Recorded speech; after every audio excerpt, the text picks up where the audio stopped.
High guys, welcome to our channel. ఇప్పుడు మీరు చూస్తున్న నాటిక పేరు కపిరాజు. ఈ నాటిక writer and director MS Chaudhary గారు. మేమంతా అభిమానంతో అన్నయ్య అని పిలుచుకుంటాం. అండ్ ఎదురుగా మీకు కూర్చున్న కుర్చీల్లో ఉన్న వ్యక్తులు వచ్చేసరికి ఒకరు గ్రేట్ రైటర్ హ్యాన్ అండ్ డే మూవీ కల్కి, గౌతమిపుత్ర శాతకర్ణి, అలాగే త్రిపుల్ ఇలా చాలా సినిమాలకి అయితే పెద్ద పెద్ద డైలాగులే రాశారు. బుర్రా సాయి మాధవ్ గారు అలాగే ఎంఎస్ చౌదరి అన్న మంచి మిత్రులు. అన్నయ్య చేసిన నాటికలో ఎన్నో కాలేజీలు ఫస్ట్ ప్రైజులు నందీలు కొట్టడం జరిగింది.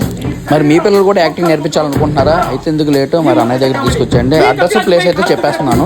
Institute name Tollywood acting academy, railway day, near by jack and jail, Purnanandapet, Vijayawada. Chowdary అనే సలారు, రీసెంట్గా వచ్చిన సలారు, గబ్బర్ సింగ్, అలాగే వకీల్ సాబు, ఇంకా చాలా సినిమాల్లో పెద్ద పెద్ద లీడ్ రోల్స్ చేశారు. ఈ వీడియోలో వీళ్ళు చేసిన యాక్టింగ్ బాగుంటే లైక్ చేసి షేర్ చేయండి, కామెంట్ చేయండి.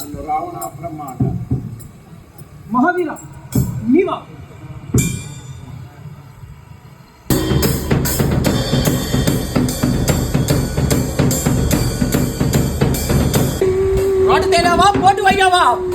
నీ తాత తీసి తోటకి నాట్లుగా వేస్తా. సుగ్రీవా, నువ్వు బయటనే ఉండి కపలా కాయి. వారసులే మాయ లోపలేదైనా జరగరాని జరిగితే సుగ్రీవా నీ ఒక్క కేక పెట్టాలా? సుగ్రీవా, నీవా నాకు సహాయం చేసేది? పొరపాటును కూడా లోపలికి రాకు, భయపడగలవు. బయటనే ఉండి నిన్ను నువ్వు రక్షించుకో.